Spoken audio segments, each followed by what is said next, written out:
Hello বন্ধুরা, welcome to my channel গল্পঝুলি।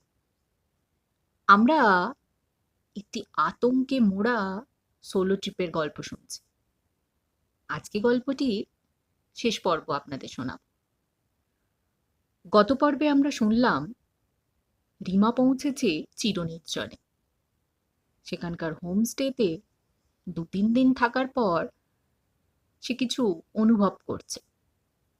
এছাড়া আয়নায় তার প্রতিবিম্বের পিছনে আরও একজনের মুখ দেখা গেল। তাহলে চলুন দেরি না করে শুরু করি আজকের পর্বটি।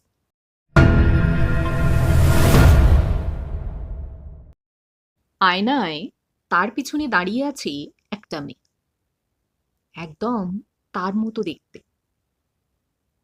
মেয়েটা হাসছে। হঠাৎ আয়নার ভেতরে লিমা বলল,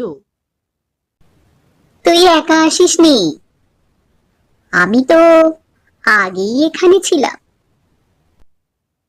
ঠিক তখন ঘরের আলো নিভে গেল। এরপর তৃতীয় দিন। তৃতীয় দিনের সকালে রিমা আর সহ্য করতে না পেরে বৃদ্ধ মালিককে জিজ্ঞেস করে, এখানে আসলে কি হচ্ছে? বৃদ্ধটা অনেকক্ষণ চুপ করে থেকে বললেও, এই গ্রামে একটা নিয়ম আছে, যে কেউ এখানে একা আসে সে নিজের ছায়াকে জাগিয়ে তোলে। ছায়া? ছায়া মানে? তোমার ভয়, দুঃখ, অপরাধবোধ সব মিলিয়ে একটা আলাদা সত্তা, যেটা তুমি দমিয়ে রেখেছো। রিমার মাথায় তখন মীরার কথা ঘুরতে থাকে।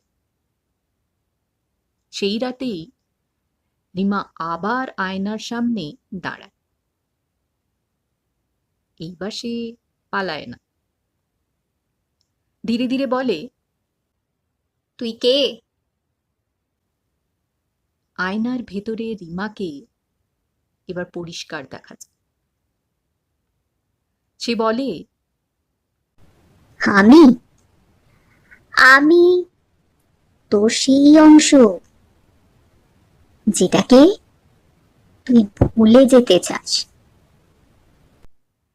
হঠাৎ করে চারপাশ বদলে যায়। ঘরটার হোমস্টে নেই, বরং একটা পুরনো ভাঙা বাড়ি। আর মেঝেতে পড়ে আছে মীরার স্কার্ফ। রিমা বুঝতে পারে মীরা এখানেই এসেছিল, একাই। আর তার ছায়া তাকে পুরোপুরি দখল করে নেয়। আসল মীরা কোথাও হারিয়ে গেছে, আর তার জায়গায় এখন অন্য কেউ আছে। আয়না রিমা বলে,